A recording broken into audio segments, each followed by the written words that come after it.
Good morning, students. Today we will discuss the second part of heat treatment process. So we have completed annealing. Like annealing, normalizing is another heat treatment process. Normalizing is a process of heating steel to about 40 to 50 degrees centigrade above upper critical temperature, holding for a relatively shorter period of time, about 15 minutes, and then cooling in still air or slightly agitated air to room temperature. I have already discussed that all heat treatment process has three phases. First phase is heating to a temperature. So that heating temperature, holding time and rate of cooling varies.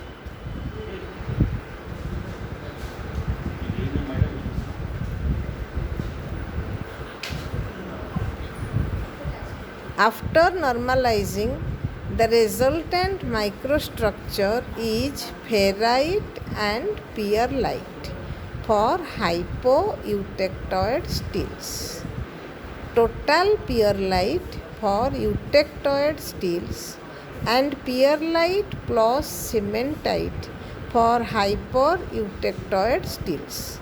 In case of alloy steels, the final structure is sorbite plus ferrite.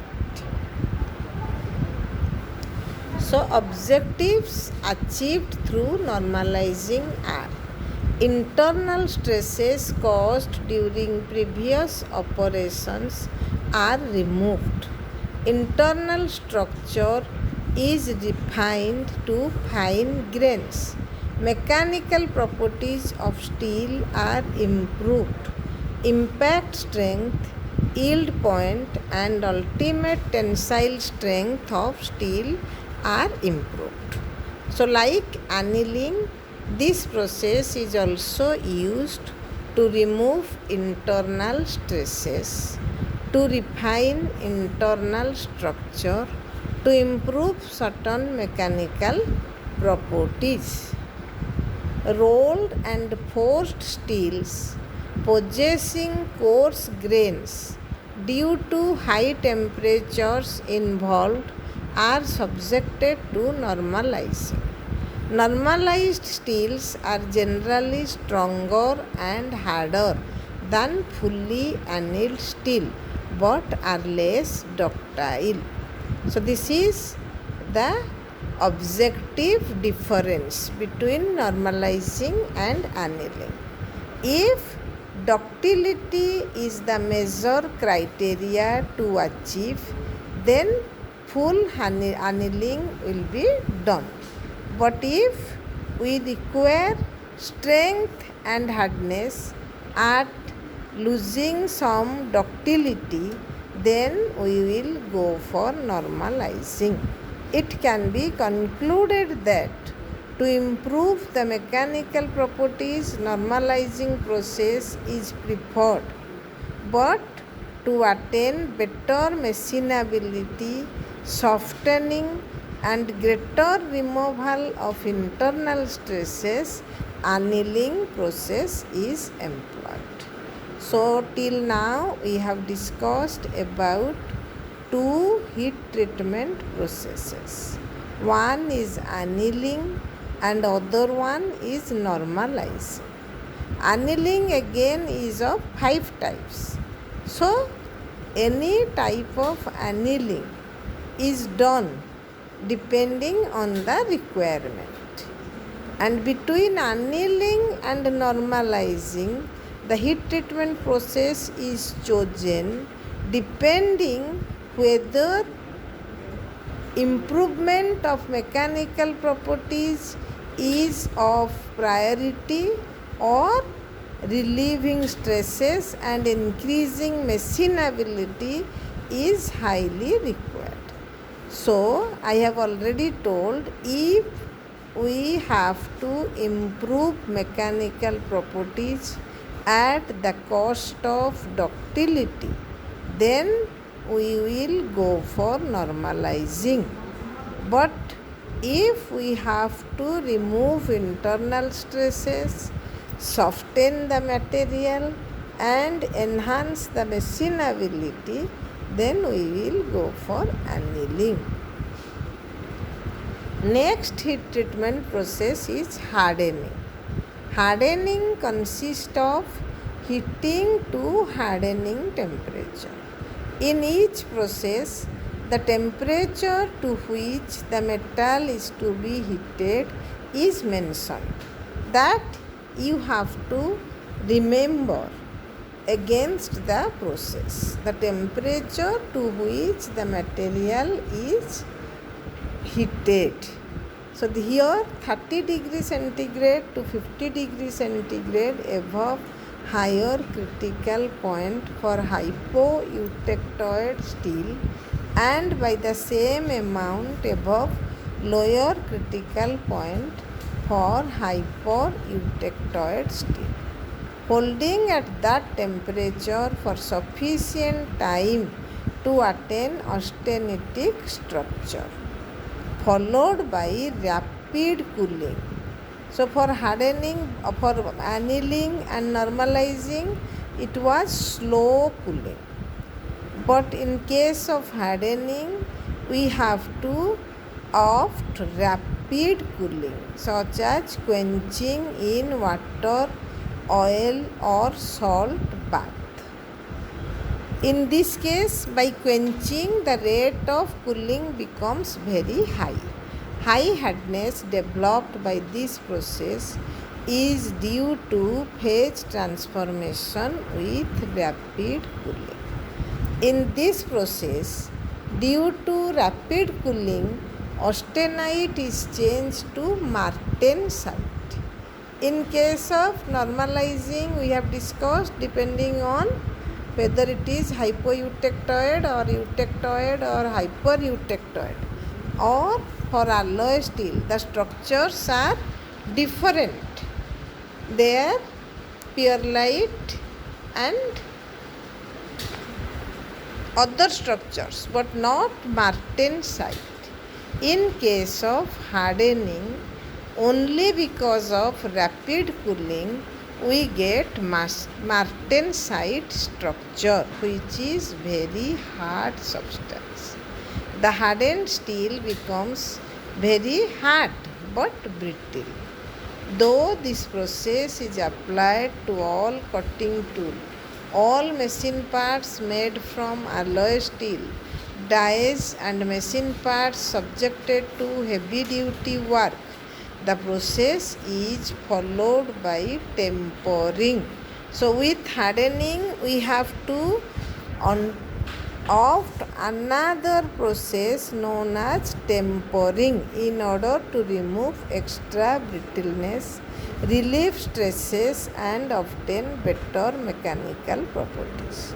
Though hardening is required for many applications, but with only hardening, the material develops internal stresses, brittleness and certain lower mechanical properties. So after hardening, the material is to undergo tempering process to remove these extra brittleness, residual stresses and to obtain better mechanical property. So what is tempering? After hardening, we have to conduct tempering. So this process consists of heating hardened steel. So this is the follower of hardening. So the material is hardened steel. So heating the hardened steel below the lower critical temperature, holding it at that temperature for sufficient time, followed by cooling in air or at any other desired rate, is known as tempering. So in case of hardening, the rate of cooling is highest. This process enables transformation of martensite into tempered martensite. So this treatment lowers hardness of the hardened steel marginally but improves ductility. The higher the tempering temperature and tempering time, the more is the restored ductility and toughness of the steel. Proper tempering treatment results in optimum combination of mechanical properties than annealing and normalizing. So now we can compare. We have already compared annealing and normalizing. I will go for annealing if we have to achieve machinability and ductility. We will go for normalizing when the other mechanical properties is to be increased. And now the combination of hardening and tempering results optimum mechanical properties than annealing and normalizing. So we have already discussed all the heat treatment process. The major objective is to remove excess or residual or inbuilt stresses. So stress relieving does not change the material structure and does not significantly affect its hardness. Though in each heat treatment process certain stress is relieved, so what is the major objective of stress relieving process is to release the stress, but without changing the material structure. So in stress relieving process, a metal or alloy is heated to a predetermined temperature below its lower transformation temperature. It will be heated maximum up to a temperature which is lower than the transformation temperature, because here structure will not change. So we cannot go above transformation temperature. So below transformation temperature followed by cooling in air, stress relieving process is conducted. The primary purpose of this process is to relieve stresses that have been absorbed by the metal from metal forming or metal machining processes. By this process, the residual stresses in the structure is minimized, as a result of which the risk of dimensional change during further manufacturing or final use of the component is reduced. So now if we summarize, we have discussed first heat treatment process, that is annealing. Second one is normalizing. Third one is hardening. And fourth one is tempering. Hardening and tempering is a combined heat treatment process. After hardening, the material undergoes tempering process, as a result of which it will be useful or usable for further forming processes and other utilities.